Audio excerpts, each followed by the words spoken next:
Is what do you know as number? What is your identity? My identity, I was brought up recognizing the man as the leader within my family structure. Now, I'll be honest, my parents are divorced now, and that caused a significant impact on me psychologically.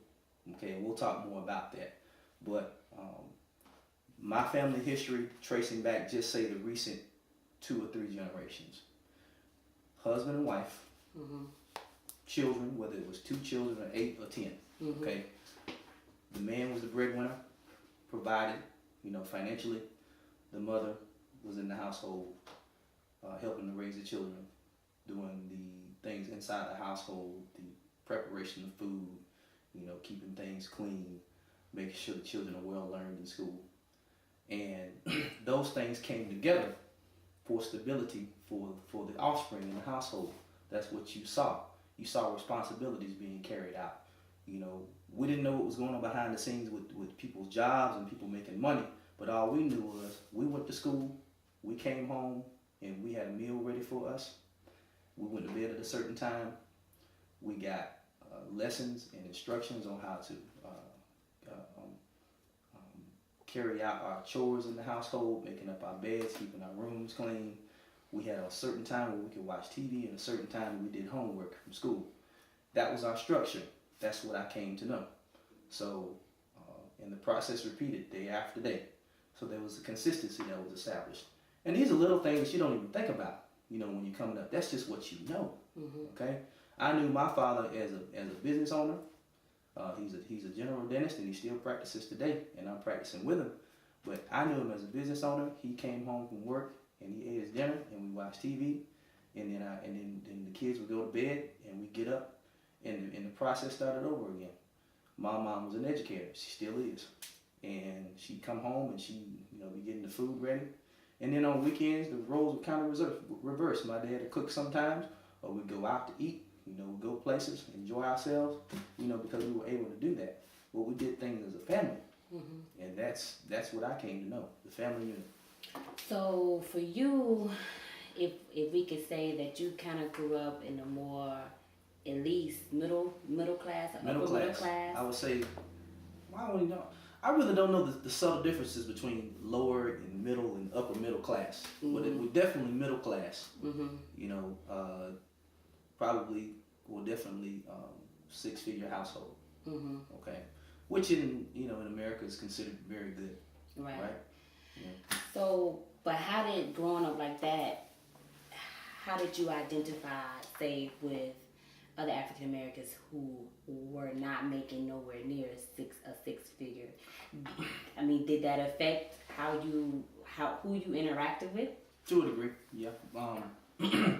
Because we had the type of income in the household that we had, we were able to, and the type of education that my parents had, they exposed me and my siblings to a lot of activities and organizations that set out to enrich the African American. Organizations such as Jack and Jill of America, right? The Christian Methodist Episcopal Church, or the other organizations and activities around the community. To be in those organizations, you had to know certain people. You had to pay dues every year, and you had to participate in those events. So we were exposed to those things, and that's how we were able to be enriched, spiritually and mentally, to be the best that we could be. Now, as it pertains to people of a lower income establishment or lower socioeconomic status, even though we were more well off than a lot of our cousins and our friends, we still had a sense of appreciation for where we came from because, well, first of all, my father grew up in a lower economic situation. He grew up in Holly Home Projects here in Albany, so he always kept a sense of who he was and where he came from, and so he helped to instill that within us. My mother, on the other hand, she came from a more rural setting in West Point, Georgia, in Troup County, which had a really steep history of slavery and plantations, just like South Georgia has. So her growing up in a different environment, whereas Her father was half white, half black. Mm-hmm. That just brought about a whole nother dynamic into our family.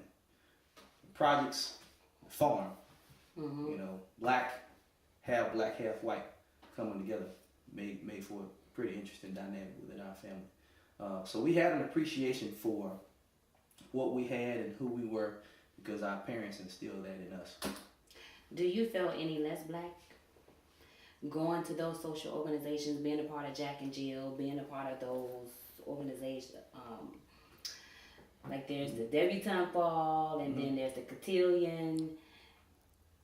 No, you don't feel like black. That's all in how you define what being black is. If you define being black as being less privileged or less able, then okay, I guess you would say yeah, I'm less black. But that's not how you define what being black is. Black is a color. Black is a skin color. It's not. It doesn't determine what you have in your brain. It doesn't determine what you have in your heart. So I don't feel like I'm less black, even though my skin color might be a little bit lighter than say yours or say somebody else from outside. I'm no less black. That's all about what I feel my identity is. They say if you got a little teensy weensy bit of black in you, then you're black. No matter how much of it is. One drop. Exactly. One drop. One drop of blood is all it takes. My grandfather being half white, half black, he always identified himself as black because of how he related to the people in his community and who he was in love with. He married a black woman and the way he was treated in his community. Because he was mulatto and not pure white, he was treated more so as somewhat of an outcast in that community. And that's how, mixed people were treated. Right. Back then. Let me